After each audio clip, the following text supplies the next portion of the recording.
Hai semuanya, Assalamualaikum warahmatullahi wabarakatuh. Perkenalkan, nama saya Nur Nahdlatul Ulum dengan NIM 2104045011019. Nah, di sini saya akan membuat video untuk memenuhi tugas praktek konseling 2. Langsung saja kita simak yuk videonya. Nah, yang pertama saya akan membahas pengertian konseling behavioristik. Nah, konseling behavior adalah suatu teknik dalam konseling yang berlandaskan teori belajar berfokus pada tingkah laku individu untuk membantu konseling mempelajari tingkah laku baru dan memecahkan masalahnya. Konseling behavior adalah suatu proses konseling bantuan yang diberikan oleh konselor pada klien dengan menggunakan pendekatan-pendekatan tingkah laku atau behavioral dalam hal pemecahan masalah-masalah yang dihadapi serta dalam penentuan arah kehidupan yang ingin dicapai oleh konseling itu sendiri. Konseling behavioral merupakan suatu proses membantu orang untuk belajar memecahkan masalahnya secara interpersonal, emosional, dan keputusan tertentu. Nah, materi kedua yang akan saya bahas yaitu mengenai tokoh behavioristik. Yang pertama ada Edward Lee Thorndike. Edward Lee Thorndike lahir pada tanggal 31 Agustus 1874 dan wafat pada tanggal 9 Agustus 1949. Adalah seorang psikolog berkebangsaan Amerika Serikat yang menghabiskan hampir seluruh karirnya di Teachers College, Universitas Columbia. Nah, karyanya di bidang psikologi perbandingan dan proses pembelajaran menghasilkan teori koneksionisme dan membantu meletakkan dasar ilmiah untuk psikologi pendidikan modern. Nah, dia juga bekerja di bagian pengembangan sumber daya manusia di tempat industri seperti ujian dan pengujian karyawan. Dia adalah anggota dewan dari Psychological Corporation dan menjabat sebagai presiden dari American Psychological Association pada tahun 1912. Nah, setelah mendapat gelar PhD dari Columbia pada tahun 1898, Thorndike sempat menjabat sebagai asisten profesor pedagogi pada tahun 1900. Thorndike menikah dengan Elizabeth Moulton dan mereka membesarkan 4 anaknya. Nah, tokoh behavioristik yang kedua ada B.F. Skinner. Nah, tokoh behaviorisme selanjutnya yaitu B.F. Skinner. Skinner lahir di Susquehanna dan masa kuliahnya dihabiskan di Hamilton College di New York dan lulus dengan gelar bahasa Inggris. Nah, 2 tahun setelah kelulusannya, dia menjadi penulis dan pada tahun 1928 ia melanjutkan pendidikannya sebagai mahasiswa pasca sarjana pada Fakultas Psikologi di Universitas Harvard. Dia berhasil meraih gelar PhD dalam 3 tahun. Nah, dia mengajar di Universitas Minnesota pada tahun 1936 sampai 1945 dan ia mengajar di Universitas Indiana pada tahun 1945 sampai dengan 1947. Kemudian setelah dia kembali ke Harvard pada tahun 1964 di usianya 60 tahun, ia pensiun dari pekerjaannya sebagai pengajar.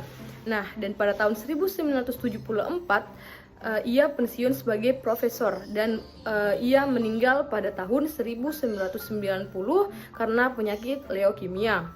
Nah, pokok pemikiran tokoh behaviorisme Skinner, pengondisian operan milik Skinner beroperasi pada lingkungan organisme. Karena perilaku sebagian besar adalah tipe operan, maka pendekatan yang paling efektif terhadap sebuah sains perilaku adalah mempelajari pengondisian dan peniadaan perilaku peran ini. Nah, tokoh behavioristik yang ketiga ada Albert Bandura.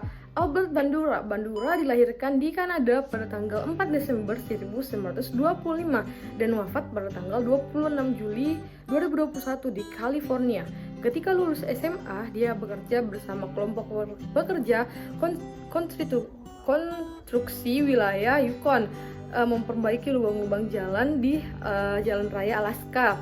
Nah, selanjutnya Bandura mendaftar di Universitas British Columbia di Vancouver, di mana dia mengambil mata kuliah psikologi.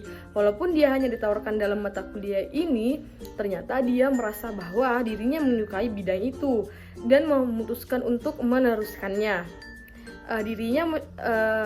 Pada 1952, Bandura mendapatkan gelar PhD-nya dari Universitas Iowa. Kemudian dia meniti karir di Universitas Stanford. Nah, selanjutnya tokoh behavioristik keempat ada Ivan Petrovich Pavlov.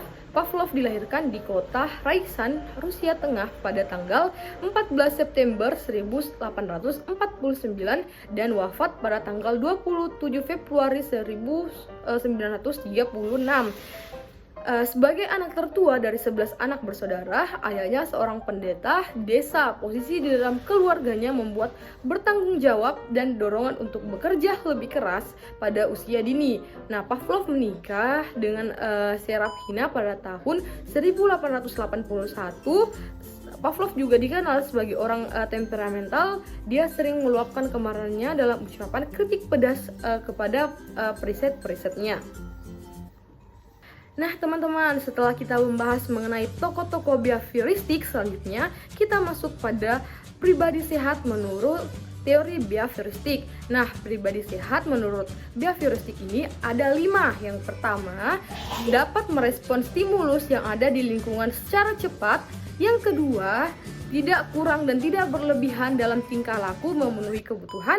Yang ketiga, mempunyai derajat kepuasan yang tinggi atas tingkah laku atau bertingkah laku dengan tidak mengecewakan diri serta lingkungan. Yang keempat, dapat mengambil keputusan yang tepat atas konflik yang dihadapi. Yang kelima, mempunyai self-control yang memadai.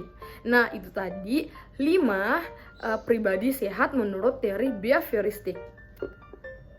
Nah, setelah tadi kita membahas mengenai pribadi sehat menurut teori behavioristik, selanjutnya kita membahas mengenai pribadi bermasalah menurut teori behavioristik.